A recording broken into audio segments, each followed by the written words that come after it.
My name's Andrew Ivory. I've just had a public speaking and communication lesson with Errol, Lawson. I've learnt today that I can be more confident speaking around others, that I don't need to be hesitant, I can just get what I want to say out. Hi there, my name's Errol Lawson, and today I'm at Cardinal Wiseman School in King's Standing in Birmingham. And we have 5 different sessions that we're running here as part of our leadership development program for teenagers. Here we're working with 12 prefects from their year 11 year group. And so today was week 2 out of 5, and in today's session we covered public speaking and communication skills, helping our young people to be effective communicators, whether communicating one-to-one, one-to-few, or one-to-many. There are 3 points to the triangle, as you can see. The first point is content. Your content is essentially your message, and if you're speaking to a group of people or one person, your message has to be relevant to the people you're speaking to. Back in 1984, the New York Times did a survey, and they found out that the #1 fear that people have is public speaking. In fact, death came third. Second was walking into a room of people you've never met before. But public speaking was the #1 fear that people identified with. So today we helped our students to overcome their fear of public speaking. Here's how some of them did. Looking at you now, and I'm seeing one community, very diverse people, all with different interests, who are all sitting together, being tolerant. So why in society, in other areas, do we have such strong discrimination?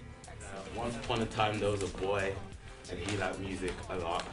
So music, it was more or less practically his whole life, when he was eating, dancing, studying at school. So he liked R&B music, Akon, Chris Brown, Usher. And then there was Emily Sandé, he just touched his heart. My speech today is about global warming. Global warming is not a problem we face in King's Standing, nor in the United Kingdom.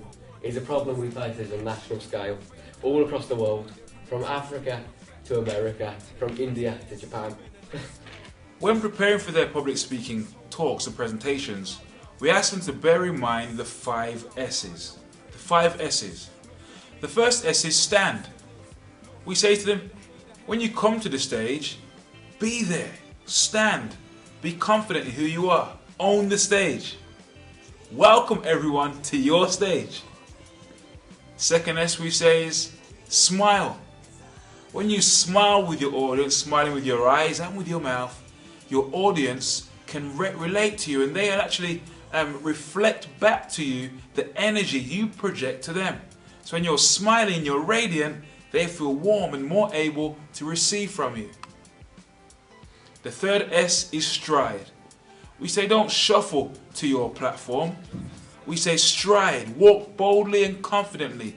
The minute your name is called, the spotlight is on you before you even leave your seat. When you make your way to your stage, stride with confidence that says, I'm glad to be here. So smile, stride, stay. Stay. Number 4, stay. When you finish your talk, you've made your presentation, don't rush off straight away. Stay for a while. Embrace the applause. Receive it. Bask in it for a couple of seconds even. Maybe stop and say, thank you for listening. My name is Errol Lawson. Are there any questions? Don't rush off. Stay and embrace it. And the final S, the 5th S, is speak out. In other words, project your voice to the back of the room so the person at the very back of the room can hear what you're saying. But eventually, with practice, over time, taking opportunities that came to me, it just became easier and easier. It becomes natural. You don't even think about it, you just do it now because it's become part of who you are. And today I had a public speaking lesson with Errol Lawson at Cardinal Wiseman School, and I'm a prefect here. And today I learnt that when I'm speaking publicly, I fidget a lot, and although I do it subconsciously, I need to learn to control it somehow. I'm Tia Daniel, I'm a prefect at Cardinal Wiseman School, and I had a session today with Errol Lawson. Today I learned how to public speak in front of loads of people, and the best way to do it, and make sure I have a stride and clear voice. This public speaking program, this type of training, He's available one-to-one to leaders or senior managers or teachers or head teachers, those who don't have the confidence in speaking in front of large audiences or in small groups even. So if you're an executive, if you're a teacher, a senior manager, a small business owner in an organization, and you want to boost your public speaking and communication skills, please get in touch with us. There's some fantastic options available to you to boost your public speaking skills.